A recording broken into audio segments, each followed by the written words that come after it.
Hello dear students, welcome to Falcon computer academy. मैं हूं केवल विजय और मैं आज आपको ग्राफिक्स एंड डिज़ाइनिंग का कोर्स शुरू करवाने वाला हूं। आज हम बात करेंगे कोरोल्ड्रा X9 के बारे में। और कोरोल्ड्रा X9 क्या है, इसमें कौन कौन से फंक्शंस हैं, इसमें क्या कुछ आप क्रिएट कर सकते हैं, और इसके यूज़र इंटरफेस के बारे में और कुछ शॉर्ट कीज़ और कुछ टूल के बारे में इस लेक्चर में आपको पढ़ाने जा रहा हूँ।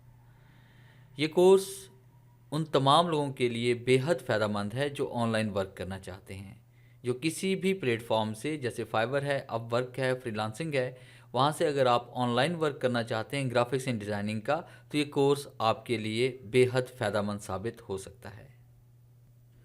इस कोर्स को सीखने के बाद आप किसी भी किस्म का लोगो डिज़ाइन कर सकते हैं, ब्रोशर डिज़ाइन कर सकते हैं, विजिटिंग कार्ड डिज़ाइन कर सकते हैं, फ्लायर डिज़ाइन कर सकते हैं, आप पैनाफ्लेक्स डिज़ाइन कर सकते हैं और किसी भी किस्म की ग्राफिक्स एंड डिज़ाइनिंग आप कर सकते हैं। इस कोर्स को अगर आप मुकम्मल सीखना चाहते हैं और आप इस पर ग्रिप हासिल करना चाहते हैं कोरोल्ड्रा X9 पे, तो आपको तमाम लेक्चर स्टेप बाय स्टेप देखने होंगे। हर लेक्चर एक दूसरे के साथ जुड़ा हुआ है। अपनी 16 साल कैरियर में मैंने ग्राफिक्स एंड डिज़ाइनिंग में जितना कुछ भी सीखा है और जिन जिन सॉफ्टवेयर को मैंने यूज़ किया है, उन सब के बारे में मैं इस कोर्स में आपके साथ वो सारा नॉलेज शेयर करूँगा। अगर आप मेरे चैनल पे नए हैं और आप ग्राफिक्स एंड डिज़ाइनिंग का मुकम्मल ये कोर्स सीखना चाहते हैं, तो मेरे चैनल को सब्सक्राइब करें और बेल के आइकन पे क्लिक करके ऑल नोटिफिकेशन को ऑन कर लें, ताकि जितने भी लेक्चर हैं उनकी नोटिफिकेशन सबसे पहले आप तक पहुँचे। तो स्टार्ट करते हैं आज का लेक्चर। सबसे पहले हम कोरलड्रा के बारे में, यूज़र इंटरफेस के बारे में बात करेंगे कि कोरलड्रा का यूज़र इंटरफेस किस तरह का होता है और इसमें किस हिस्से को क्या नाम दिया गया है। क्योंकि जब भी हम कोई भी प्रोग्राम शुरू करते हैं तो हमें उसके यूज़र इंटरफेस के बारे में जान लेना चाहिए कि इसमें किस हिस्से को क्या नाम दिया गया है, ताकि हम आसानी के साथ उन तमाम कमांड्स को, उन तमाम पार्ट्स को ईज़िली यूज़ कर सकें। तो मेरे पास यहाँ पे कोरलड्रा ओपन है और मैं यहाँ पे न्यू फाइल बनाने जा रहा हूँ कि हम सबसे पहले फाइल पे आएंगे और न्यू पे क्लिक करेंगे। जैसे हम न्यू पे क्लिक करते हैं तो आपके सामने यहाँ पे न्यू डॉक्यूमेंट का बॉक्स ओपन होता है। तो फिलहाल इसमें बहुत सारी कमांड्स हैं, अभी मैं इसको डिस्कस नहीं करूँगा। फिलहाल यूज़र इंटरफेस के बारे में मैं पढ़ा रहा हूँ, इसको हमने ओके कर देना है। तो इस तरह से आपको एक न्यू फाइल मिल जाएगी और उसके बाद आपके सामने इस तरह से पेज ओपन हो जाएगा। ये पेज आपका लेटर भी हो सकता है, लीगल भी हो सकता है, A4 भी हो सकता है। मैंने बाय डिफ़ॉल्ट इसकी सेटिंग 1280x720 पे की हुई है। आप चाहें तो साइज़ का चेंज कर सकते हैं, जो मैं आगे चल के आपको पढ़ाऊँगा। कोरलड्रा इस तरह से आपके पास ओपन होगा और इसमें जो आपको 3 बटन ये नज़र आ रहे हैं, जिसमें ये मिनिमाइज़ है, रिस्टोर है और क्लोज़ है, इन 3 बटन के मजमूए को, ग्रुप को कंट्रोल बटन्स कहा जाता है।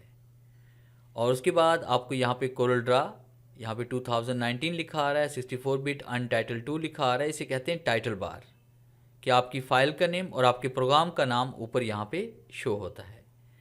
उसके बाद जहाँ पे आपको ये फाइल, एडिट, व्यू और ये तमाम आपको यहाँ पे कमांड्स या आपको ऑप्शंस नज़र आ रही हैं, इन्हें कहते हैं मेन्यू बार। ये मुकम्मल आपकी मेन्यू बार कहलाती है।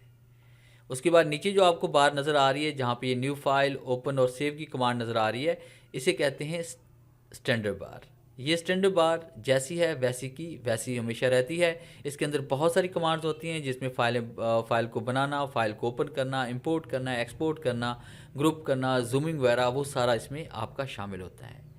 फिर उसके बाद नीचे जो हमारे पास बार नज़र आ रही है, इसे कहते हैं प्रॉपर्टी बार। प्रॉपर्टी बार, जब भी हम किसी भी कमांड पे क्लिक करते हैं तो ये प्रॉपर्टी बार में ऑटोमेटिकली उसी कमांड से रेलेवेंट कमांड ओपन हो जाती हैं, यानी उसी कमांड की, उसी ऑप्शंस की, उसी ऑब्जेक्ट की प्रॉपर्टी यहाँ पे ओपन हो जाती है। जैसे अभी हमारे पास देखें कोई कमांड भी यहाँ पे नहीं है, तो आप देखें पेज की प्रॉपर्टी यहाँ पे शो हो रही है कि पेज का साइज़ आप यहाँ पे दे सकते हैं। उसके बाद अपनी मर्ज़ी से साइज़ यहाँ पे दर्ज कर सकते हैं। पोर्ट्रेट या लैंडस्केप आप यहाँ पे कर सकते हैं। तमाम पेज को साइज़ एक साथ देना, ये सारी कमांड्स आपको यहाँ पे नज़र आएंगी।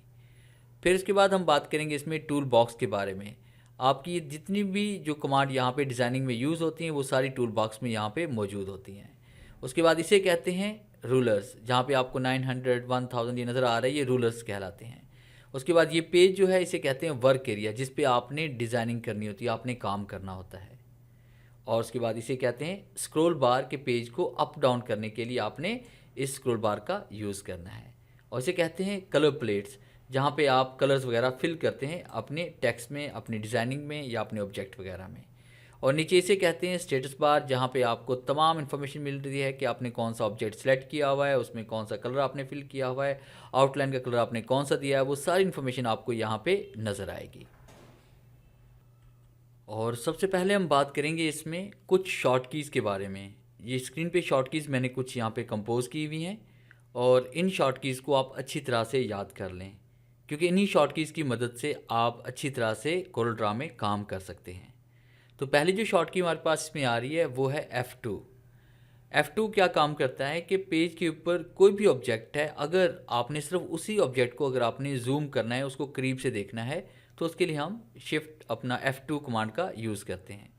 जैसे मैंने यहाँ पे रेक्टेंगल एक क्रिएट किया और उसके बाद मैंने यहाँ से इसमें कलर फिल कर लिया। अब मैंने एक और बॉक्स यहाँ पे भी क्रिएट कर लिया और यहाँ पे मैंने कलर फिल कर लिया, और एक और बॉक्स यहाँ पे क्रिएट कर लेते हैं, इसमें भी कलर फिल कर लेते हैं। अब हम चाहते हैं कि इनमें से किसी एक बॉक्स को हम जूम करना चाहते हैं, तो कीबोर्ड से आपने F2 प्रेस करना है। जैसे हम F2 प्रेस करेंगे तो आपका जो माउस पॉइंटर है ये प्लस के साइन में आ जाएगा, और आप इतने हिस्से को सिलेक्ट करेंगे जिससे को आप करीब लाना चाहते हैं। और अगर आप इसको जूम आउट करना चाहते हैं तो कीबोर्ड से आपने F3 प्रेस करना है। जैसे हम F3 प्रेस करेंगे तो ये देखिए ये जूम आउट हो रहा है हमारे पास। और अगर आप पेज पर मौजूद तमाम ऑब्जेक्ट्स को एक साथ करीब से देखना चाहते हैं, पेज के ऊपर जो कुछ भी आपने राइट किया है या आपने डिज़ाइन किया है या आपने इंसर्ट किया हुआ है, कोई पिक्चर है, कोई शेप है, उन सबको एक साथ करीब लाने के लिए कीबोर्ड से F4 प्रेस करेंगे। और जैसे हम F4 प्रेस करेंगे तो आपको नज़र आ रहा है तमाम कमांड्स आपको यहाँ पे क्लियरली नज़र आ रही हैं जो पेज पर मौजूद थी। F2 के बारे में पता चला आपको कि अपनी मर्ज़ी से किसी भी ऑब्जेक्ट को हम करीब लेके आ सकते हैं। F3 से हम जूम आउट कर सकते हैं, और F4 से पेज के ऊपर जो कुछ भी मौजूद होता है उसको करीब लाने के लिए होता है। F9 से फुल स्क्रीन हम करते हैं, यानी अगर आपने फुल स्क्रीन इसको देखना है तो आपने F9 प्रेस करना है। F9 अभी मैं प्रेस नहीं कर सकता क्योंकि जो स्क्रीन रिकॉर्डिंग की शॉर्ट की है वो F9 है, तो फिलहाल F9 आप प्रेस करके फुल स्क्रीन कर सकते हैं। और फुल स्क्रीन से अगर आप बाहर जाना चाहते हैं तब दोबारा आपने F9 प्रेस करना है। और उसके बाद नेक्स्ट कमांड जो इसमें मैं पढ़ाने वाला हूँ वो है शिफ्ट F2 कि जूम इन सेलेक्टेड ऑब्जेक्ट, कि अगर आप किसी एक मखसूस ऑब्जेक्ट को, जैसे कि हम चाहते हैं कि हम इसी को करीब लाना चाहते हैं इस ऑब्जेक्ट को, तो आपने कीबोर्ड से शिफ्ट F2 प्रेस करना है। तो जैसे हम शिफ्ट F2 प्रेस करते हैं तो सिर्फ वही ऑब्जेक्ट आपके करीब आता है जिस पे आपने क्लिक किया हुआ, जिसको आपने सेलेक्ट किया हुआ था। इसके अलावा कोई दूसरा ऑब्जेक्ट करीब नहीं आता। अगर आप पूरे पेज को देखना चाहते हैं, यानी आप मुकम्मल पेज का जूम लेना चाहते हैं, तो आपने कीबोर्ड से शिफ्ट F4 प्रेस करना है। जैसे हम शिफ्ट F4 प्रेस करते हैं तो आप देखें कि आपको यहाँ पे मुकम्मल पेज नज़र आ रहा है। और उसके बाद नेक्स्ट जो कमांड इसमें आ रही है वो है कंट्रोल R, रिपीट की कमांड है कि आपने कोई भी एक्शन यहाँ पे लिया है तो उसको रिपीट करने के लिए आपने इस कमांड का यूज़ करना है। तो देखिए फ़र्ज़ कीजिए कि मैंने यहाँ पे एक बॉक्स बना लिया, और बॉक्स क्रिएट करने के बाद देखिए मैंने यहाँ पे इसको मैं रिसाइज़ करूँ। जैसे मैंने इसको यहाँ से रिसाइज़ किया और इसको सेलेक्ट करके जैसे मैं कंट्रोल R प्रेस करूँगा तो देखिए ये भी वैसा ही रिसाइज़ हो रहा है। अगर मैं इसको यहाँ से इस तरह से फैला रहा हूँ और मैं कंट्रोल R इस पर प्रेस करता हूँ तो ये देखिए ये भी बिल्कुल वैसे ही यहाँ पे फैल रहा है। कंट्रोल R प्रेस करते हैं ये बिल्कुल वैसे ही हो रहा है। तो आपने जो भी एक्शन आप करेंगे, जो लास्ट एक्शन उस पर होगा वही आपका यहाँ पे अप्लाई हो जाएगा। जैसे कि मैंने यहाँ पे इसकी डुप्लीकेट क्रिएट कर ली, और डुप्लीकेट कैसे क्रिएट करते हैं ये भी आप लोग सीख लें कि यहाँ पे क्लिक करना है। क्लिक करने के बाद आपने कीबोर्ड से कंट्रोल का बटन दबा के रखना है। याद रखिएगा पहले आपने क्लिक करना है, कंट्रोल का बटन दबाना है, इसको उठाकर आपने नीचे लेके आना है इस तरह से, और आप राइट क्लिक कर देंगे जहाँ पे आपको ब्लू लाइन नज़र आ रही है। जैसे हम राइट क्लिक करेंगे तो इसकी कॉपी क्रिएट हो जाएगी। अब उसके बाद जैसे कीबोर्ड से कंट्रोल R आप प्रेस करेंगे तो इसकी कॉपियाँ बनना शुरू हो जाएंगी इस तरह से। तो जो भी एक्शन लास्ट में होगा उसको रिवाइज करने के लिए, उसको रिपीट करने के लिए आपने कंट्रोल R का इस्तेमाल करना है। और उसके बाद अगर आप इसको दोबारा से अंडू करना चाहते हैं, आप चाहते हैं कि जैसे शेप पहले थी वैसी की वैसी हो जाए, फर्स्ट कंडीशन में आ जाए, और स्टेप बाय स्टेप आप बैक जाना चाहते हैं तो आपने कीबोर्ड से कंट्रोल Z प्रेस करना है। तो ये देखें ये स्टेप बाय स्टेप हम वापस जा रहे हैं। तो ये कुछ शॉर्ट कीज़ हैं जिनको आज आपने याद करना है, और इसकी आपने खूब प्रैक्टिस करनी है। इसके बगैर आप कोरल ड्रा में काम नहीं कर सकते। तो नेक्स्ट हम पढ़ने वाले हैं इसमें टूल बॉक्स के बारे में। टूल बॉक्स में कुछ कमांड्स आज मैं डिस्कस करूंगा आपसे। इसमें जो पहली कमांड इसमें आ रही है वो आ रही है इसमें पिक टूल, कि आपने पिक टूल का यूज़ किस तरह से करना है। पिक टूल में क्या होता है कि आपके पास जितने पेज पर ऑब्जेक्ट होते हैं, अगर आप उसे एक से दूसरी का मूव करना चाहते हैं तो उसके लिए आपने पिक टूल का यूज़ करना है। मैं फ़िलहाल इसको यहाँ से डिलीट कर रहा हूँ, और डिलीट करने के बाद ये ऑब्जेक्ट्स है मेरे पास।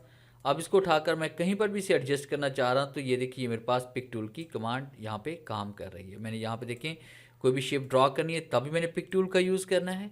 अगर मैं किसी शेप को एक से दूसरी जगह मूव करना चाहता हूँ तब भी मैंने पिक टूल का यूज़ करना है। अगर मैंने किसी शेप के अंदर कोई कलर फिल करना है तब भी मैं पिक टूल पे क्लिक करके उस ऑब्जेक्ट पे क्लिक करूँगा और यहाँ से मैंने कलर को फिल कर देना है।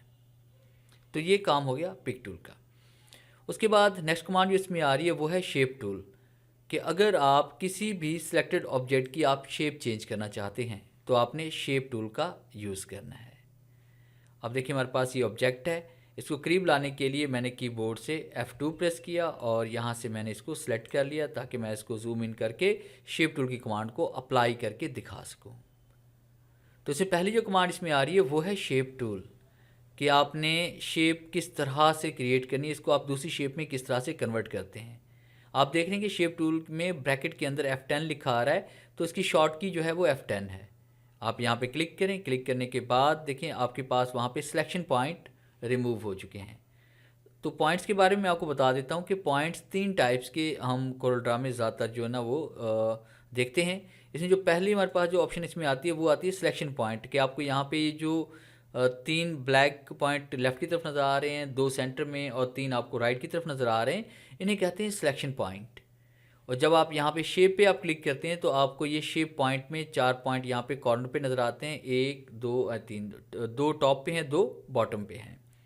और फिर इसके बाद एक पॉइंट और होता है रोटेशन पॉइंट, जिसके ज़रिए आप किसी भी ऑब्जेक्ट को रोटेट करते हैं।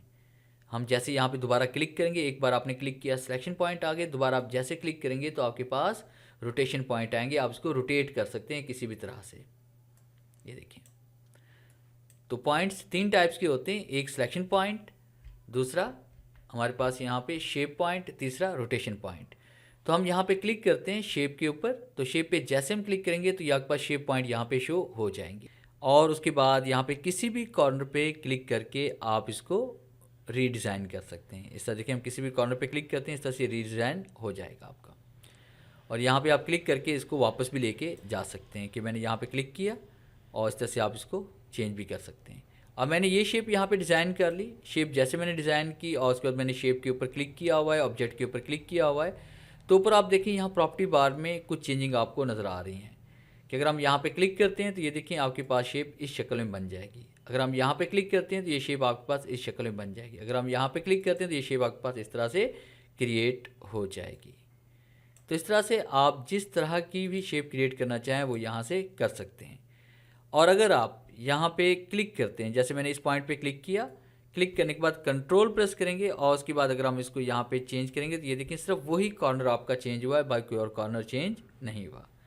जैसे मैंने यहाँ पे क्लिक किया, क्लिक करने के बाद कंट्रोल प्रेस किया, इसको मैं अंदर की तरफ लेके जा रहा हूँ, तो ये देखिए यहाँ पे एक और शेप क्रिएट हो गई हमारे पास। तो इस तरह से आप यहाँ पे शेप टूल का यूज़ करके डिफरेंट शेप्स को क्रिएट कर सकते हैं। कीबोर्ड से F4 प्रेस करते हैं ताकि तमाम ऑब्जेक्ट्स हमें नज़र आएँ।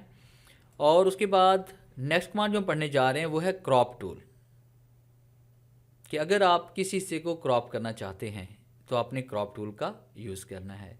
जैसे आप देखिए मेरे पास ये शेप है और मैं चाहता हूँ कि इसमें इस हिस्से को मैं रखना चाहता हूँ और बाकी मुकम्मल हिस्सा मैं यहाँ से रिमूव करना चाहता हूँ, क्रॉपिंग करना चाह रहा हूँ मैं यहाँ पे।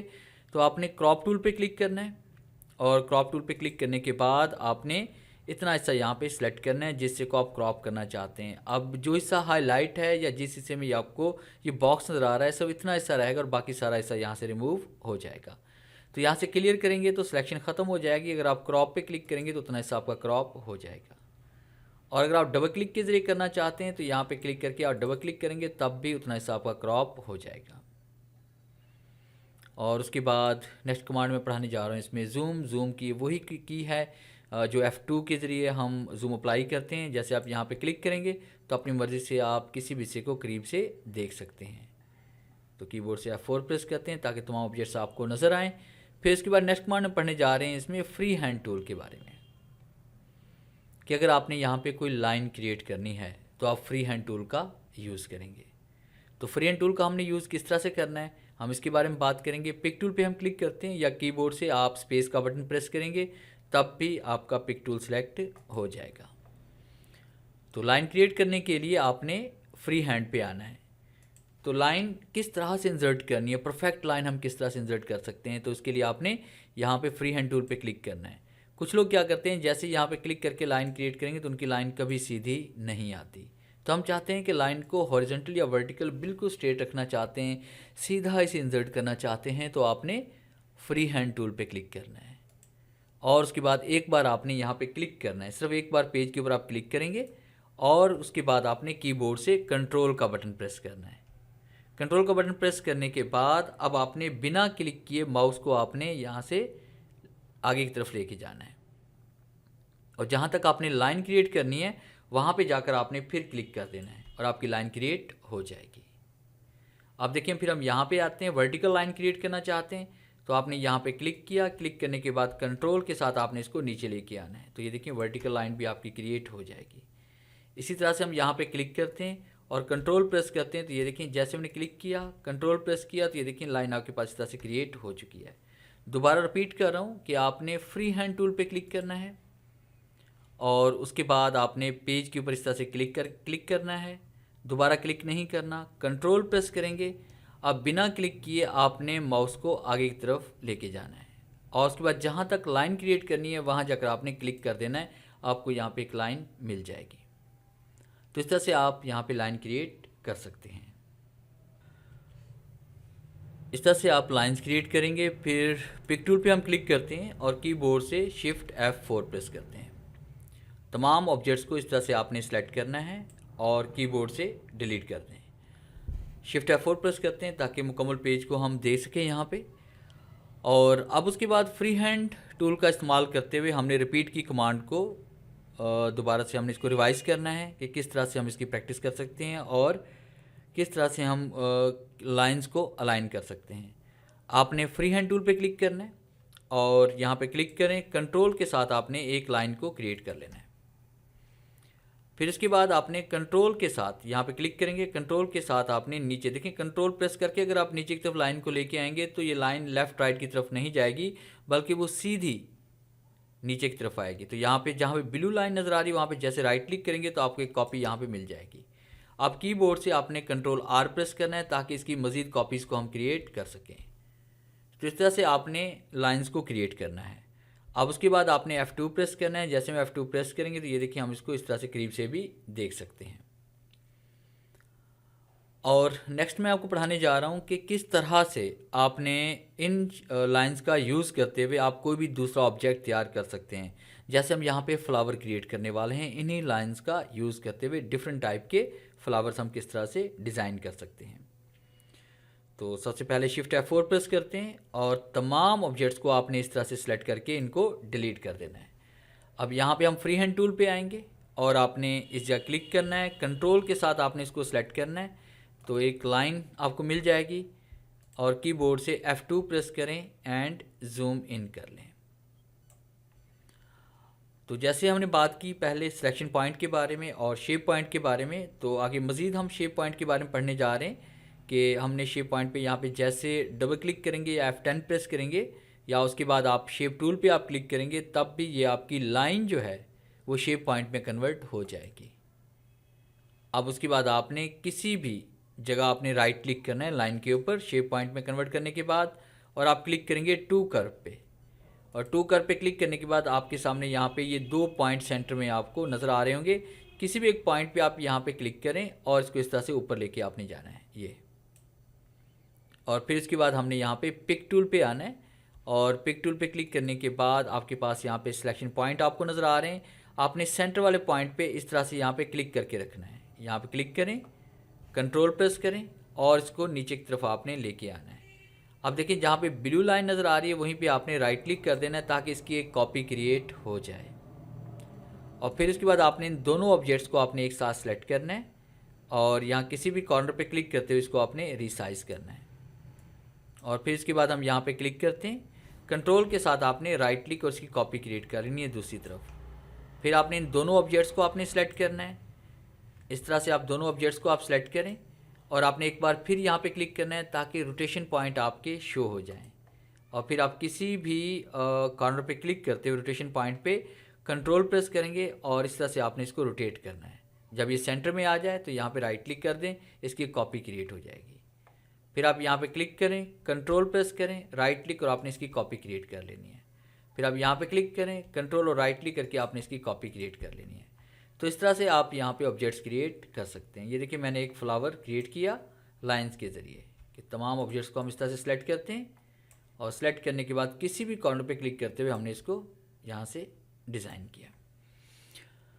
अब उसके बाद एक और हम फ्लावर क्रिएट करने वाले हैं कि फ्री हैंड टूल पे हम क्लिक करते हैं और यहाँ पे क्लिक करके कंट्रोल के साथ एक लाइन क्रिएट करनी है आपने और F2 प्रेस करें और यहाँ पे हमने डबल क्लिक करना है इसके ऊपर। फिर राइट क्लिक और आपने क्या करना है, इसे टू कर्व करना है और टू कर्व करने के बाद आपने यहाँ पे क्लिक करके किसी भी शेप को आप किसी भी शक्ल में आप यहाँ पे कन्वर्ट कर सकते हैं। जिस तरह मैंने ये वाली शेप बना ली, इस तरह से इसको मैं राइट की तरफ लेके जा रहा हूँ तो आप देखेंगे इस तरह से आपके पास लाइन बन चुकी है।